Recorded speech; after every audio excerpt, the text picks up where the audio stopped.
Ladies and gentlemen, welcome to the King of LA today. And today my guest is Dwight Howard. How's it going, Dwight? It's good to see you, but you're worth a lot of money these days, so let me get right to the point. How did you feel after your last Laker game, and how did you feel after the meeting you had with the Lakers and Kobe Bryant a few days ago? I was in a lot of pain, a lot of pain. I've never felt that way before. And there were games where I tried to play and, I felt pretty good after the game. But after that game, even during the game, I was just in so much pain. I never cried, because of pain like that. What did Kobe say in that meeting that hurt your feelings? Just telling me, yo, you got tears in your eyes. You crying? And I'm like, no. Yeah, man, I'm crying, so. And that kind of, it was, just thinking about it now, it brings back memories. What was it like playing for a winning organization like the Los Angeles Lakers, knowing that deep down inside, you don't have what it takes? It was a hard thing to deal with, but I learned so much, and I think everything that happened, is just going to help me in the future. And, that's all I'm looking forward to is the future, what's ahead of me. The past is behind me. I learned a lot. I learned some great things, throughout this whole process, and it's humbled me. It's made me a better person. And now it's all behind me. I mean, come on. What happened with the Lakers organization? Kobe, Mike No D'Antoni, what went wrong? What happened, Dwight? Oh, well, I really would just like to stay away from the whole what happened and all this, because I feel like it's all behind me now. A lot of things happen, What do you have to say to Laker fans like myself who think you are begging for attention through this media circus you call free agency? Well, this is a business, and you can't take in the fact that, I love a city and the fact of a basketball team. I left Atlanta when it was time for me to go from high school to the NBA. That doesn't mean I love Atlanta, that's my home, but I had to leave, I had to grow, and I want change, and this is great for me. This is something that I needed. I need change, I need direction, and I learned so much. The situation in Orlando, has just helped me for the future, and there's no need to look back. A lot of people believe instead of creating a media frenzy, you should be practicing your free throws, and I agree. What do you say about that? A lot of people were telling me to do this and do that, and like I said, everybody wanted me, to go this way and go that way. But I had to learn. I can't please everybody. And that's over with. That's over with. I learned so much, like I said, throughout this whole situation, but I have to leave that in the rearview mirror and just look ahead.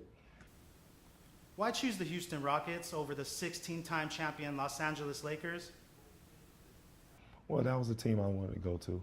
I felt like, I could go there and write my own history, and, I was worried about what people would think. If you go to LA, everybody's gonna say you're like Shaq. Everybody's gonna say this about you. And now I'm at the point where, so what? Who cares what people say? This is my destiny. This is where I wanna be. This is what I wanna do with my life. And I can't worry about what everybody else is saying. Focus on Dwight. How do you feel knowing people look at you as a big crybaby?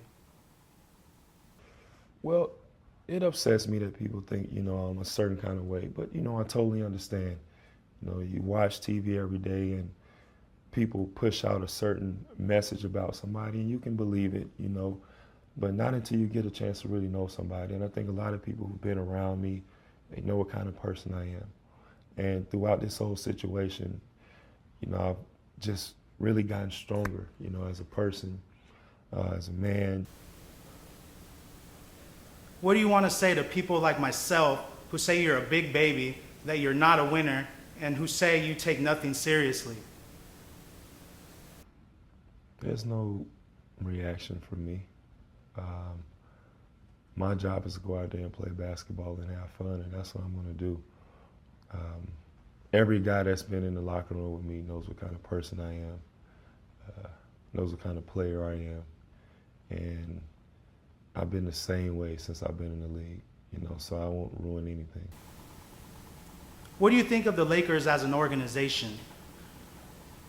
Well, we both started over, and I wish nothing but the best. Yeah, let me guess. You're hurt again, Dwight. Let me guess. You're hurt again?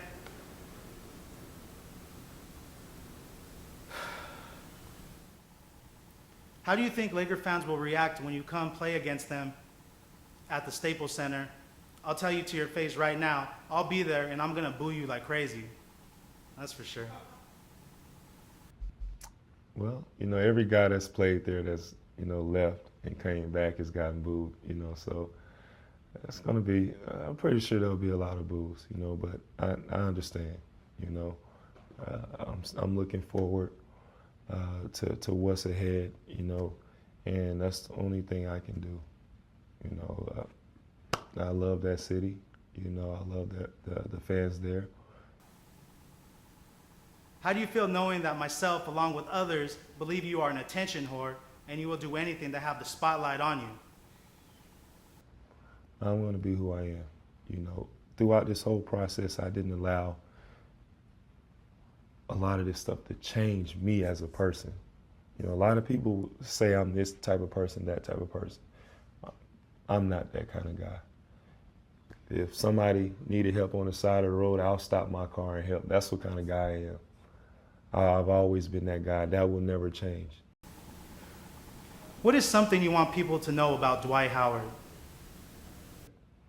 When I make a decision, that's it. I'm sticking with it, and I'm not going to allow anybody to sway me into doing whatever they want me to do. I'm going to make my decisions, and I'm going to be happy with it, and who cares if nobody else likes it, as long as I'm happy. How did you feel hanging out with James Harden and spending a lot of quality time with him and his beard? It was cool, it was cool. He's in the best shape of his life. He looks really good. He looks really good, and I'm just looking forward to it. Everybody, it's just, I'm happy, man. This is going to be great. Okay, Dwight, this is where it gets tough. There are a lot of people who say you allegedly go both ways on and off the court, if you know what I'm saying. People are going to say whatever they want to say. But I know what my goal is, and there's no need for me to worry about. Just brush them away. My goal is right here. I'm going to stay right here. I want to win a championship. I want to be great. And I'm on that path, and I'm not going to let nothing and nobody stop me from getting where I want to be. Some people say you act the way you do because you're hiding something. You want to elaborate? I want to make everybody happy, but I don't want to look back 10, 15 years from now and say, why was I trying to make everybody else happy? And I might have missed something, because I wanted to make everybody else happy. I have to make myself happy. I have to do what's best for Dwight. And if people don't like it or understand it, that's fine. But at the end of the day, it's my life.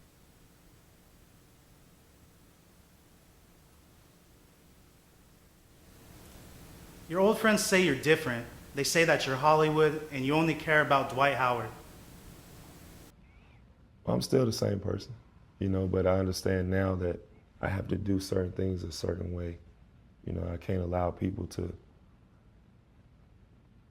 make a decision for me or tell me how to think or react to do whatever.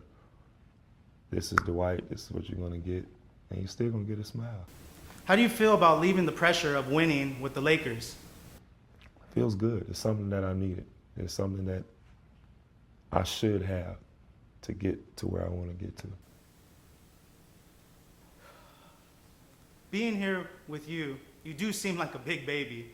Are you sad or hurt that people now don't like you and that you are public enemy number one in Los Angeles? Back then, I would have tried to do whatever I can to make them say yes, or, try to make them happy. But at the end of the day, you can't please everybody. Everybody's not going to like you. But there's going to be a lot of people here that do. And those the people that you want to make. You want to you want them to be happy and watching you grow and succeed in life. You can't make them happy by doing what they want. But if we're winning championships, we're having fun, and we're in the community, everybody's happy. I'm happy because we're winning. They're happy because we're winning. I'm in a community, and I'm happy because I'm making a difference for other people's lives. And that's more important to me than for the few people that'll say no and say they hate me for a situation that they had no control over. So I'm moving on. I'm past that. You say you try to please everyone. Who are you trying to please? Anybody special to you? All the fans, the media, just everybody. Like I said, I watched how they did LeBron and how everybody was upset, at him for leaving, how he left, burning his jerseys. Everybody hated him. The media was on his back, and I could tell that it hurt him, and it hurt me watching him being hurt. And I was actually happy when I saw him win that championship. I was happy for him, because I had been through a lot of the same things he had went through. And I sat at home. I'm an emotional guy, and I cried. You seem to be hurt quite a bit. You cried for LeBron? I cried out of happiness for him, and I cried because I was upset because I didn't have that opportunity to play for a championship.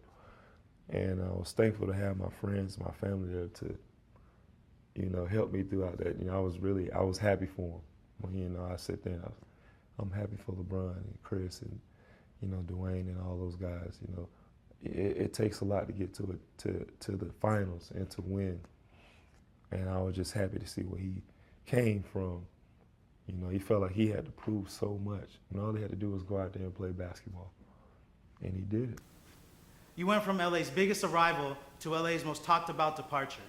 How does that feel? I'm sure by talking to you that it probably hurts you. There was nothing I can do about it, but it hurt. I said, I did not want to see none of this happen. And then it ended up happening. And I'm like, man, okay, how can I come up out this situation? And, that's what I was striving for. How can I get up out of this situation? I fell, I tripped, but how can I stand up? I didn't fall on my face, I fell on my back. That way I was able to look up and get up, so I was happy about that. Is it possible for you to become a better free throw shooter? Because I'll be honest, I'm glad that it's Houston now that has to worry about you from the charity stripe. It takes a lot to get there. You got to stay focused. You got to keep your eyes on the prize. And I'm committed to that prize. Deep down, are you hurt that your special friend LeBron has 2 rings and you have absolutely nothing? I've always wanted to win a championship. When I first got to Orlando, that was my goal. Every year when I write down my goals and place them over my bed, my first goal is to win a championship. And I will never stop having that as my #1 goal. I've come up short, but I won't quit. I'm going to keep going because I want to win. I want it, and I'm in a great position, but I have to go get it and got to earn it. And just because all of us are together, that doesn't solidify a championship. We all understand that we have to go get it. And we got the right guys who want the same thing. We all want to win. Maybe for different reasons, but the main goal is to win a championship. What separates the Los Angeles Lakers from other NBA teams? Why are they winners in your eyes, Dwight? I've been to the finals, and I understood, from watching that team in '09 that beat us. I saw when they won the Western Conference Finals, they didn't even seem happy. Like, yeah, we won the Western Conference Finals. We got that on out the way. this is our goal right here, this trophy. We want to be the world champion, not the Western Conference champion. And, you know, they played like it. Everybody was together. Everything was in one accord. You know, so I have a total understanding of, you know, what it takes. What can you say about your problems with Kobe Bryant last year? That was the whole year. You know, sources close to Howard, sources close to the situation. This is the source right here. Yeah. You know, and I just kept quiet. You know, let people say whatever they wanted to say. There's no need for me to go back and forth. You know, everything happens for a reason. You know, maybe it wasn't my time then, you know, to come here, but now this is why I'm here now. This is the season for me. You know, so whatever happened back then, that was a different season. Well, thank you, Dwight, for your time. And to be honest, I'm glad this is over because I don't want to hurt your feelings anymore. I think you should leave ASAP and head straight for Houston because now it's Houston that has another problem again, and it's Dwight Howard and his free throws and his piss-poor attitude. Sweet. Yeah. Let me guess. You're hurt again, Dwight. Let me guess. You're hurt again?